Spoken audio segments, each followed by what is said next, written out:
Ada orang yang baru dikhianati oleh partnernya, datang kepada seorang yang bijaksana.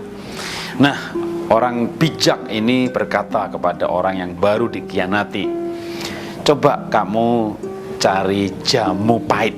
Ya, kalau orang Jawa bilang itu namanya brotowali. Ya, ada juga jamu pahit kayak jamu godong kates. Nah, apa itu godong kates?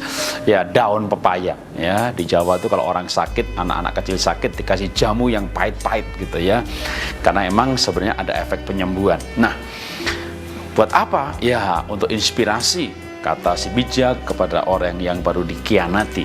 Nah, sekarang kita bikin 2 jamu brotowali pahit dalam 2 gelas. Nah, sekarang coba.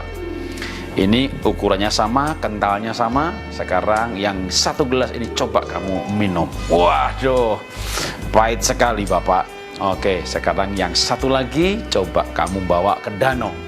Kamu tuangkan di sana. Sudah Bapak, kamu ambil 1 gelas dan kamu minum airnya. Ya, tidak terasa segar Bapak, tidak rasa pahit. Nah, ukuran pahitnya sama, tapi rasanya berbeda karena wadahnya berbeda. Yang 1 gelas, yang 1 danau. Kalau manusia, maka wadah itu sebenarnya hati. Kalau kamu punya hati yang luas, punya hati yang lapang, kamu mengalami kepahitan yang sama, dampaknya berbeda-beda. Ada orang yang hancur, ada orang yang tidak bisa bangkit lagi, merasakan nasibnya sial, Tuhan tidak adil, lalu mengutuki orang lain, mengutuki diri sendiri, bahkan melawan Tuhan. Tapi ada orang mengalami hal yang sama, dan dia bisa ikhlas, dia bahkan bisa bersyukur, bahkan dia bisa mendapatkan nilai-nilai pelajaran hikmah dari apa yang dia alami. Apa sih sebenarnya yang membedakan sesuatu yang sama ini menjadi kepahitan bagi seseorang dan tidak bagi yang lain? Si bijak berkata kepada orang yang ditipu itu, yang membedakan adalah wadahnya. Nah, kalau kita manusia, maka wadah hidup kita ini sebenarnya hati kita.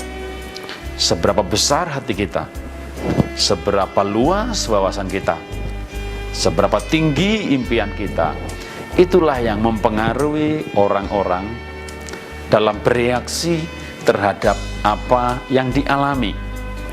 Karena itu Anda tidak bisa menghalangi apa yang Anda akan alami. Ada hal-hal yang di luar kontrol kita. Kita juga tidak bisa menghapus kenangan-kenangan, file-file memori hidup yang sudah terjadi. Tapi sebenarnya kita bisa memperbesar kapasitas hati kita. Kita bisa memperluas pikiran kita. Kita bisa meninggikan impian kita. Nah, itu semuanya menjadi ukuran dari seseorang. Karena itu sebenarnya kita nggak bisa mengecilkan apa yang akan terjadi atau meremehkan yang sudah terjadi.